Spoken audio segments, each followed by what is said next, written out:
ஒரு mini vlog பார்க்கலாமா? நான் வந்து காத்தாலேயே போட்ட கோலத்தை நான் இதில் ஆட் பண்ணியிருக்கேன். மார்கழி மாத கோலம். அதுக்கப்புறமா 2 பரோட்டா, ஒன்று ஸ்வீட்டு ஒன்று காரம், 2 இது பண்ணி காமிச்சிருக்கேன். வாங்க பார்க்கலாம் ஒவ்வொன்றா. இன்றைக்கி மார்கழி 29ஆம் தேதி, 29வது நாள். இனித்து பாசனம் என்ன பார்த்தேன்னாக்க, சிற்றன் சிறுகாலே வந்துன்னை சேவித்து உன் பொத்தாமரை எடியே போற்றும் பொருள் கேளாய். ஆண்டாள் வந்து என்ன மாதிரி ஒரு விண்ணப்பத்தை வைக்கிறா பாருங்களேன். கண்ணா, அதிகாலையில் உன் பொன் போன்ற தாமரை பாதங்களை வணங்க வந்திருக்கிறோம்.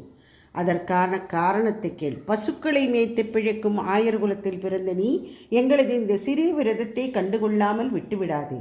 நீ தரும் சிறு பொருட்களுக்காக இந்த விரதத்தை மேற்கொள்ளவில்லை. என்றும் 7 பிறவிகளிலும் நீ எங்கள் குலத்தில் பிறக்க வேண்டும். எப்பேற்பட்ட ஒரு பாக்கியத்தை வந்து ஆண்டாள் கேட்குற பற்றியலா. நாளைக்கு இது முடிஞ்சு விடுறது, நாளைக்கு தான் கடைசி நாள்.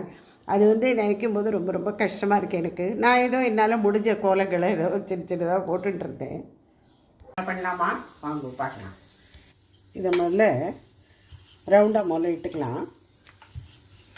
கொஞ்சமாக அப்படி நெய் போட்டுக்கணும். 1/2 ஸ்பூன் கூட இல்லை, இதில் நிறையா போட்டேன்னு சொல்லாதீங்க. 1/4 ஸ்பூன் இருக்கும், அவ்வளோதான். சர்க்கரை இதை பண்ணி கொடுங்க. குழந்தைகள்லாம் அவ்வளோ விரும்பி சாப்பிடுவா. நீங்கள் வந்து டிஃபன் பாக்ஸ் கூட கொடுக்கலாம். ஒரு கேரமலைஸ்டு பரோட்டான்னு கூட சொல்லலாம். இந்த ட்ரையாங்கிள் பரோட்டாவை எடுத்துடுறோம்.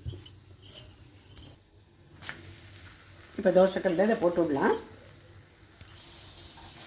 இந்த பரோட்டா அவ்வளோ டேஸ்டியாக இருக்கும். ரொம்ப பசிக்கத்தே ஏதானு ஸ்வீட் கிரேவிங் இருக்கும்போது இந்த மாதிரி பரோட்டா பண்ணி சாப்பிட்டு விடலாம், நிமிஷமாக ஆகிடும்.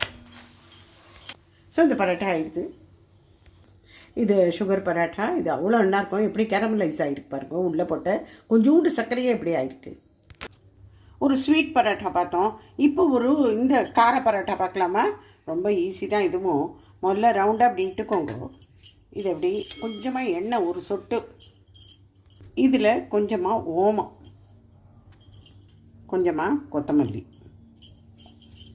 கொஞ்சமாக சில்லி பவுடர், காலா நமக்கு, பிளாக் சால்ட். இதை இப்போ ஃபோல்டு பண்ணிடலாம். இதையும் நான் ட்ரையாங்கிளாகவே இட்டுருக்கேன். உங்களுக்கு வேணும்னா நீங்கள் ரவுண்டாகவும் இட்டுக்கலாம். இப்போ தவாவில் போட்டு விடலாம். பாருங்க, இது பார்க்கறதுக்கு இத்தனை அழகாக இருக்குது. இந்த மாதிரி ப்ரௌனாக ஆகணும், அந்த அளவுக்கு இருக்கணும். வெள்ளையாக இருக்கேன்னு எடுத்துடக்கூடாது.